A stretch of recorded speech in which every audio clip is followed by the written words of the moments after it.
El Centenario de Mestalla, un podcast de Radio Valencia Cadena SER. Bajo el palio de la luz crepuscular, cuando el cielo va perdiendo su color.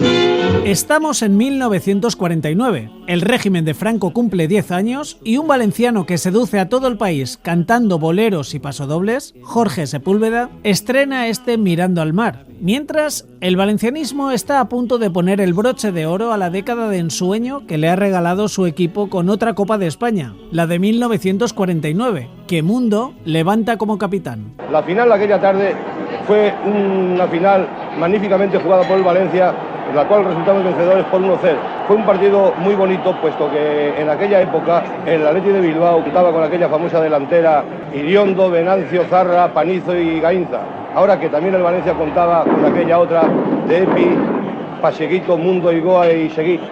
Y por lo tanto fue mejor la nuestra y salimos vencedores y nos vengamos un poco de las dos derrotas sufridas anteriormente. El Valencia estuvo a punto de repetir final copera un año después, pero cayó eliminado en semifinales ante el Athletic, pese a que el equipo valencianista ganó por 6-3. Sí, 6-3, resultado al que se llegó tras disputarse 3 prórrogas para deshacer el 6-2 con el que el Valencia había igualado el 5-1 de la ida. 3 prórrogas, 9 goles y pese a caer eliminados, este partido quedará para la historia como uno de los mejores que se han visto en el Centenario Mestalla. Allí estuvo disfrutando y padeciendo el socio número 1 del Valencia, José Benet. El mejor partido que más me ha emocionado fue el famoso Valencia Athletic de Bilbao. Seguí tuvo el balón delante de la portería y no logró meterlo, que hubiéramos eliminado. Después de 3 prórrogas por fin se acabó el partido, pero también se acabó la temporada y se acabó un ciclo en Mestalla. Primero en lo deportivo, se marchan jugadores clave del Valencia glorioso de los 40 como Eizaguirre, Mundo, Igoa o Juan Ramón, y se encargan de liderar al equipo hacia la nueva década desde la sala de máquinas, una dupla inolvidable. Lo recuerdan José Benet y el periodista e historiador del Valencia, Paco Lloret. Paseguito Puchades ha sido la mejor media que ha habido en España. No ha habido otra media como Paseguito Puchades, sabiendo que tenías un 90% de ganar. Puchades no entregaba muy bien, pero se ponía en el centro del campo y ahí no pasaba nadie. A veces yo hablaba con Paseguito y decía, es que la gente, como decía, yo era el técnico, pero la gente se dejaba llevar más por lo que hacía Puchades. Puchades era, corría, llegaba, cortaba, lo daba todo y la gente se emocionaba de ver eso. Sabes que ya no habrá primavera si tú no estás aquí, violetera. Y en 1950 también le llega un cambio de ciclo al propio estadio de Mestalla. Como ocurre en los años 20, el crecimiento de la afición en España en general y en Mestalla en particular es exponencial. Real Madrid, Barcelona, Atlético idean un cambio de casa para acoger a más gente. Y como en los 20, también el Valencia. El cambio de década trae el ambicioso proyecto, liderado por el presidente Luis Casanova, del Gran Mestalla. El campo de Mestalla, con una capacidad para 18.000 espectadores, tendrá localidades para 85.000 con las obras de reforma que en él se realizan y en las que se invierten 30.000 metros cúbicos de hormigón y 1.500 toneladas de hierro. El antiguo terreno de juego de los valencianos quedará convertido en fecha próxima en uno de los de mayor cabida de España. Al parecer, los voladizos de tribuna son superiores a todos los existentes en Europa.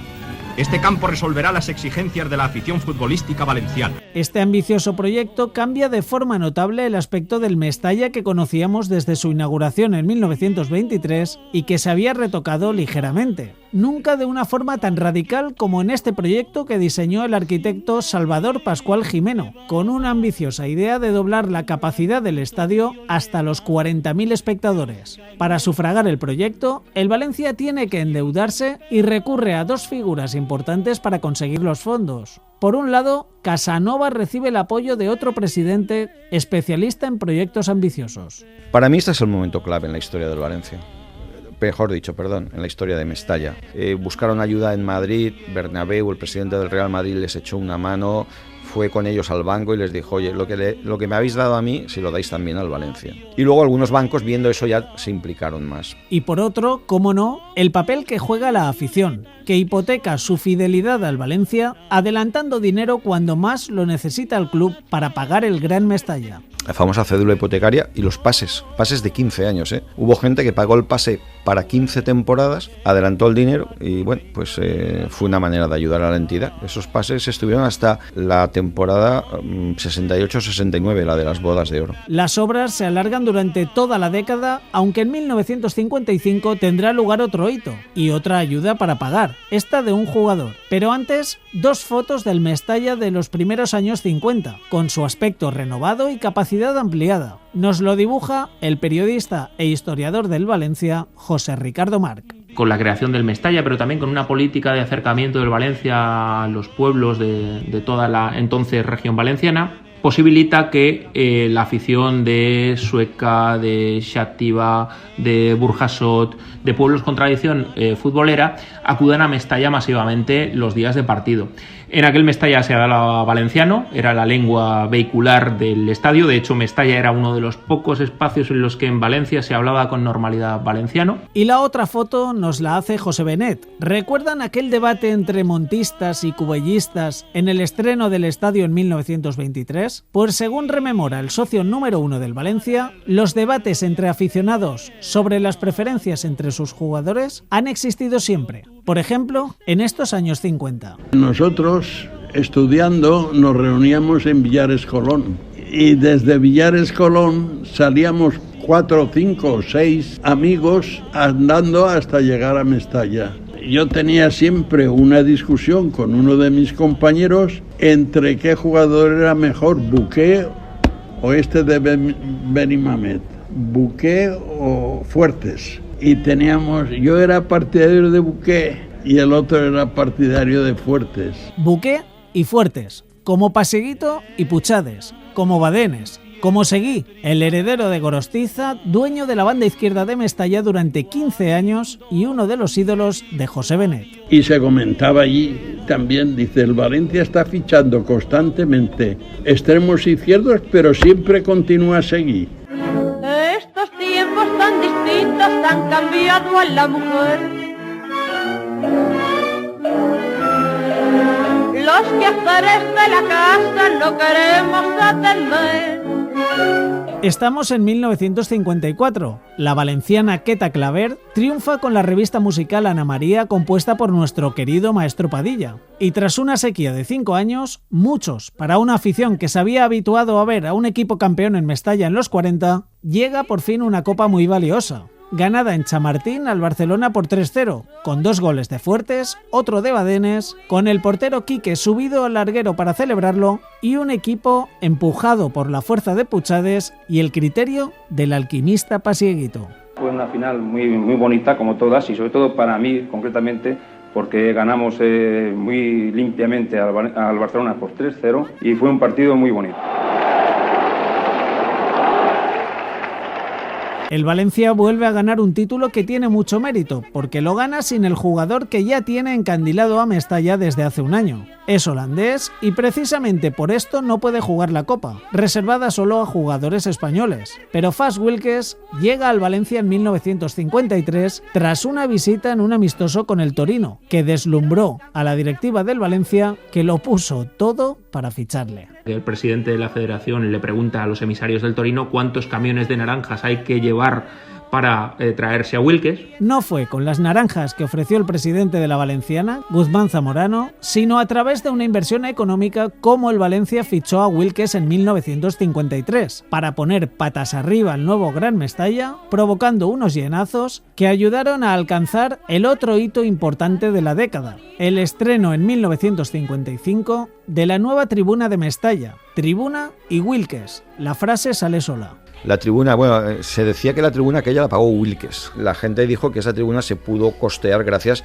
a que la gente estaba entusiasmada con las exhibiciones que hacía Wilkes, que hacía algo que en España no se había visto. Hubo 3 grandes figuras, Alfredo Di Stéfano, que en fin, está probablemente por encima del bien y del mal, Kubala en el Barça y el otro es Wilkes. Pero Wilkes es el más espectacular, porque es una especie de malabarista. Y eso aquí gustaba mucho y la gente estaba enamorada de Wilkes y yo creo que tuvo un tirón muy grande. La gente cuando llegaba hacia el campo decían: ¿vas a ver el Valencia? Dice: no, voy a ver a Wilkes. El plan Nuevo Mestalla ha alcanzado un punto álgido con la tribuna. Crece el número de aficionados y Mestalla se convierte en uno de los campos más bonitos e imponentes de España. Pero avanza la década y la ciudad de Valencia, y particularizando Mestalla, sufren un fuerte revés. Estamos a 14 de octubre de 1957. Atención, atención, atención, muy importante. Presten mucha atención. Atención. Según nos comunica el gobierno civil y el excelentísimo señor alcalde de esta ciudad, principalmente para conocimiento de los poblados de Nazaret y Marchalenes, el Turia ha experimentado una crecida importante que a su paso por Manises presenta caracteres verdaderamente alarmantes. Esta es la emisora EAJ3 Radio Valencia, de la Sociedad Española de Radio y Difusión. Señoras y señores oyentes, el Valencia juega ese día en San Sebastián, empata 0 en Atocha con la Real Sociedad, y cuando intentan volver a Valencia ya no pueden volver y se quedan en Zaragoza porque les dicen: no vengáis porque aquí no se puede entrar, ¿no? Entonces, el Valencia se queda sin campo durante 2 meses. Lo recupera en diciembre y mientras tanto juega todos los partidos fuera de casa. Lo más bonito de aquello, que fue una tragedia, pues que el Valencia, cuando iba a jugar donde fuera, la gente los recibía un poco con grandes muestras de cariño y tal, porque veían un poco eso, ¿no?, el sufrimiento. De hecho, el Valencia se pone colista porque fuera de casa en aquella época era muy difícil ganar, ¿no? Luego se recuperaron los partidos y el Valencia creo que acabó cuarto en aquella liga, ¿no? Quedó inundado el campo. ¿Por qué te has puesto de seda? Ay, cojonera, ¿por qué será?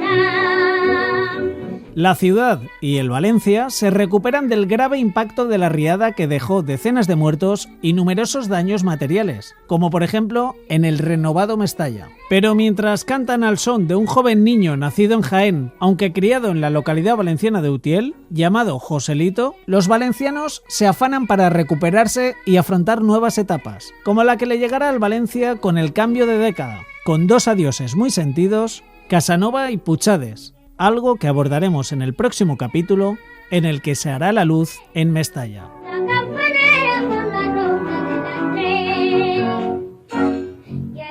El centenario de Mestalla, el hogar del Valencia Club de Fútbol. Un podcast de Radio Valencia Cadena SER.